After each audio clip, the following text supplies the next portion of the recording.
Hi friends, அனைவருக்கும் வணக்கம். எல்லோரும் எப்படி இருக்கீங்க ஃப்ரெண்ட்ஸ்? நல்லா இருக்கீங்களா? ஃபஸ்ட்டு சின்னதாக மெல்லிஸாக இந்த மாதிரி கத்திரிக்காவை கட் பண்ணி நல்லா கழுவி எடுத்துக்கலாம்.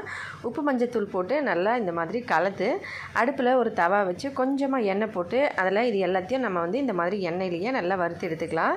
வறுத்து எடுத்ததை ஒரு தட்டில் ஓரமாக வச்சுட்டு இதுக்கு ஒரு சின்ன மசாலா ரெடி பண்ணலாம். இதுக்கு ரொம்ப அதிகமாக இன்க்ரீடியன்ட் இல்லை.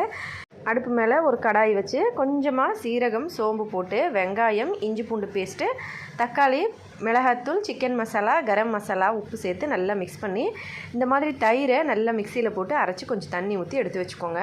இந்த கத்திரிக்காவெல்லாம் அதுக்குள்ளே வச்சு அந்த மசாலா ரெடி பண்ணுவீங்களா அதையும் போட்டு லாஸ்ட்டில் சாட் மசாலா கொஞ்சமாக ஒரு தாளிப்பு போட்டு சாப்பிட்டு பாருங்கள். கத்திரிக்காய் செம்ம டேஸ்ட்டாக சூப்பராக இருக்கும். இதை நம்ம வெண்ணெய் கடையும் போது அந்த தண்ணி எடுக்கிறீங்களோ அதுலேயும் யூஸ் பண்ணலாம். இல்லைனா தயிர் 2 ஸ்பூனுக்கு 2 ஸ்பூன் தண்ணி ஊற்றி அரைச்சி இந்த மாதிரி தண்ணி மாதிரி யூஸ் பண்ணலாம். வீடியோ பிடிச்சிருந்தால் லைக் பண்ணி, ஷேர் பண்ணி, சப்ஸ்கிரைப் பண்ணுங்கள். எல்லையா சாப்பிட்டு சந்தோஷமாக சேஃபாக பத்திரமா வருங்க. நன்றி, வணக்கம்.